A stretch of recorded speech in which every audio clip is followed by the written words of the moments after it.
Prijateljstvo i eliti nisu čvrstog karaktera i one pucaju vrlo brzo, mada često dolazi do pomirenja.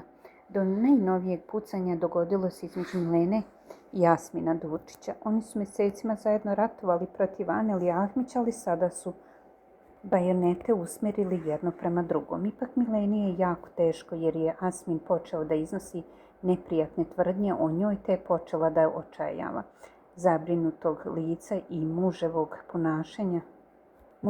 ponašanja poput šofera hodala je zabrinuta kućom, a Dača Virjević, dežurna mirođija i svakoj čorbi, pokušavao je da je ohrabri. Ja dok sam mi bio drug, pričao sam mu za njegovo dobro, a on me nije poslušao, a nije ni porodicu. Ja kad sam nemoćan, stvaram iluzije u glavi i želim sebe da pravdam. Ja mislim da ti treba da okreneš sve na sprodnju. Započeo je Dača, pa nastavio.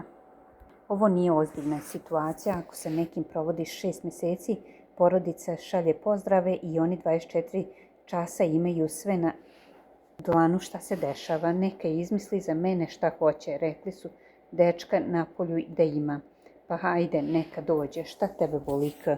On je meni rekao da smo se posvađali, da sam ga pitao da mu za to ne mogu da se nerviram, govorio je Dača. Milena je Dači odgovorila da se plaši reakcije s polja jer ona ipak ima sinove.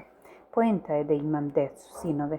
Moje deca su pametna, ali on kome sam ja rekla da neću da pominjem i da vređam dete sve dok on nije rekao da mogu da vređam kad i ona vređa. On kaže da će meni sve po spisku. A ko je na spisku? Moja familija, rekla je Milena.